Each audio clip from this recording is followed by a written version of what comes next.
بسم الله الرحمن الرحیم. د یو دوه ورځو نه په سوشل میډیا باندې یو ویډیو وایرل شوی ده او په هغې ویډیو کې چې موږ ټول کتی شو چې په دوبۍ کې یا په عربو کې داسې ډېر شي خلک دی چې هغه بیمار دي، سیریس بیمار دي، څه پکې داسې دي چې هغې وفات شوي دي او د هغې کوم ډیډ باډیز چې دي د هغې په دیرو کې هلته پراته دي او ایون دا چې اوس خو د هغې ډیډ باډیز نه بدبویي هم روانه شوې ده. هغې د هغې خلکو وینا دا ده چې هغې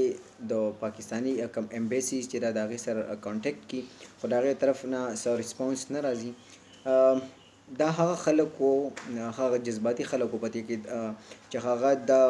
دې ملک د دې حکومت دپاره دی راغلي وو او دی خپل کاروبارونه پرېښو او دی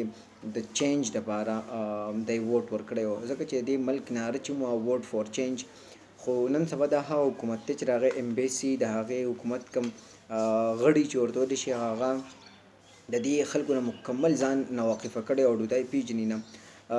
زموږ بدقسمتي دا دا خلک موږ ته په هغې ټایم کې رعایت شي چې کله زموږ فنډ کو نو بس زر موږ د ورسیز پاکستاني ته لاس ونیسو، جولۍ ورته ونیسو چې بس موږ ته پکې خیر راواچوئ. او زموږ خلک هم دومره جذباتي قوم دی چې بس هلته په خپل چې دي نو هغه به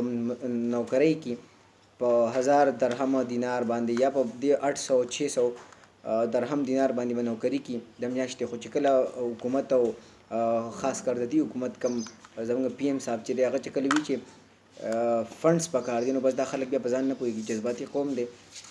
البته په کار دا ده چې دې حکومت په کار دی خلکو لپاره سب اکشن اخیستی وی، د خلکو لپاره یې څه کار کړی وی، الټه د هغې خلکو نه چې دا حکومت ته فنډس ته غواړي او د هغې باوجود اوس هغې خلک چې دی نو د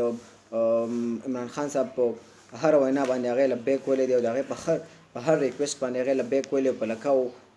روپۍ ورته رالیږلي دي. خو نن چې هغه خلک د هغې لاشونه پراته دي، هغه په بیماران دي، هغه ډېر په سیریس کنډیشن کې دي، نو دا د هغه سفارتخانه نه د هغه وزیران سفیران د هغې هېڅوک هم څوک د تپوس نشته. نو حکومت له پکار دی چې فوراً د دې خلکو دپاره یو سپیشل فلایټ ولیږي او دا کم ډیډ باډیز چې دي یا چې څوک بیماران دي نو کو هر سړی نشي راوستی ملک ته کم چې دې ملک باشنده دی، خو کم از کم دا کم بیماران چې دي سیریس بیماران دي یا ډیډ باډیز دي چې هغه کم از کم دې ملک ته واپس راوړي. ځکه چې دې حکومت له پکار سوچ دا پکار دی چې کله د دې حکومت ضرورت شي نو دا د اورسیز پاکستاني ته لاس ونیسي او جولۍ ونیسي د هغې نه خیرات غواړي. نن هغه خلک په تکلیف کې دی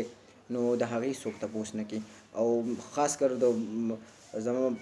ډېر معذرت سره خو د شرم مقام د سفارتخانې لپاره دا دی چې هغې خپل د سفارتخانه ډله دې لپاره چې کوم هلته پاکستاني چې دي چې هغې خپل کم تکلیفونه چې دي یا کم مصیبتونه چې د هغې سره شیر کړي او هغې د هغې لپاره حل روباسي، خو هغه دومره پته نه لګي مصروفه دي یا څه دي چې هغه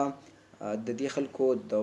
کال ریسپانس نشي ورکوي، هغه ریسیو کوی نشي یا د هغې د خبر نشي اورېدی. دا ډېره شرم خبره ده.